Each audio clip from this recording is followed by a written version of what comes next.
ভাইরে, ঢালিউডে একটা কথা প্রচলিত যে ঈদে শাকিব খান না আসলে হল মালিকরা নাকি লসে থাকে, কারণ শাকিব খানের সিনেমা দিয়ে পুরো বছর লাভ তুলে নেয় তারা। সম্ভবত এই মানটা রাখতে শাকিব খান যে পরিমাণ এফোর্ট দেন তা খুবই কম প্রশংসিত হয়। গত ডিসেম্বর থেকে প্রায় এপ্রিলের শুরু পর্যন্ত বরবাদ শুটিংয়ে ছিলেন শাকিব খান।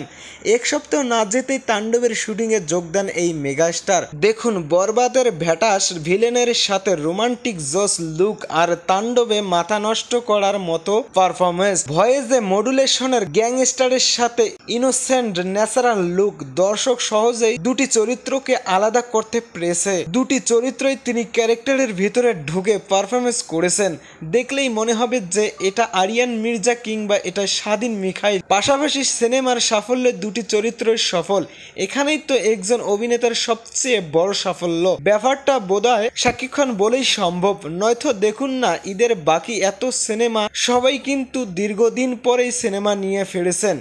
রাজ, শুভ, জাহিদ হাসান, এমনকি বলিউড টলিউড ও তারকারাও সম্প্রতি দারুণ একটা ব্রেকও নেন। দীর্ঘদিন গ্যাপ থাকার ফলে হয় কি আর্টিস্ট ও ক্যারেক্টার নিয়ে নিজের মাইন্ডসেট করতে পারে, চরিত্রের মাঝে ঢুকতে সহজ হয়। বাট শাকিব খান তো শাকিব খানই, তাই না?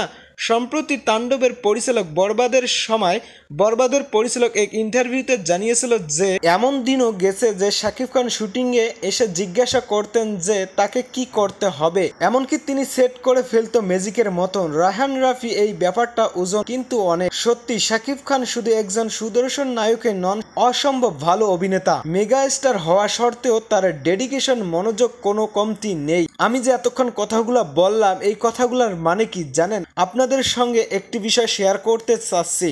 ভারতীয় ইন্ডাস্ট্রিতে আমাদের চেয়ে কয়েকগুণ বললে ভুল হবে, প্রায় 100 গুণ বড় হবে। 10,000 সিনেমা স্ক্রিনে আছে আর আমাদের এটাই যথেষ্ট। ওদের সাথে আমাদের তফাৎ বুঝতে অনুযায়ী ওদের বাজেট বেশি, সিনেমার এফোর্ট বা সময় দিতে হয় বেশি।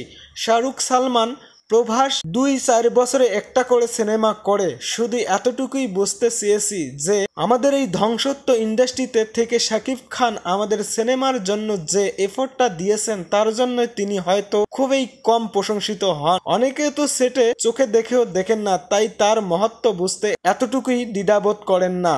ধন্যবাদ আমাদের মেগাস্টার, ধন্যবাদ আমাদের নায়ক শাকিব খান। আপনি এগিয়ে যান।